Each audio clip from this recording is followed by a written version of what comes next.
तुमची सर्वांची खूप इच्छा होती ना, की मला काहीतरी हेल्दी घेऊन ये, हेल्दी पाहिजे, आमची डाईट आहे, हे आहे ते. आज तुमच्यासाठी हेल्दी ज्यूस घेऊन आलो आहे आणि एक नंबर असं प्रोडक्टसुद्धा जे तुम्हाला खूप आवडणार आहे.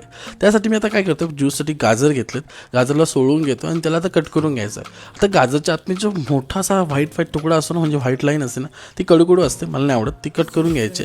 इथे मी ब्लेंडर यूज करतो, पोर्टेबल जो ऑन एअरचा आहे, एकदम भारी आहे, प्रीमियम लुक आहे आणि इझी टू केअर आहे, इझी टू यूज आहे आणि चार्जिंग तर खूप सारी टिकते.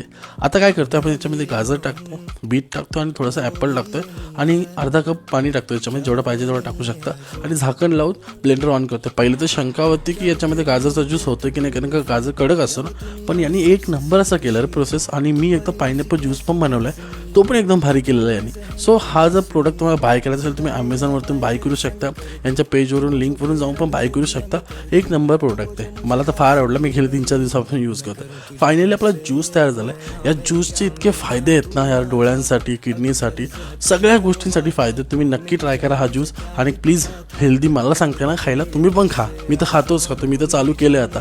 आणि पायनॅपलचा पण एक ज्यूस तयार केला आहे, ज्यामध्ये पायनॅपल, कोकोनट मिल्क आणि शुगर टाकले. जर ही रेसिपी पाहिजे असेल तर कमेंट करून सांगा आणि प्रोडक्ट बाय करायला ॲमेझॉनवरती जा.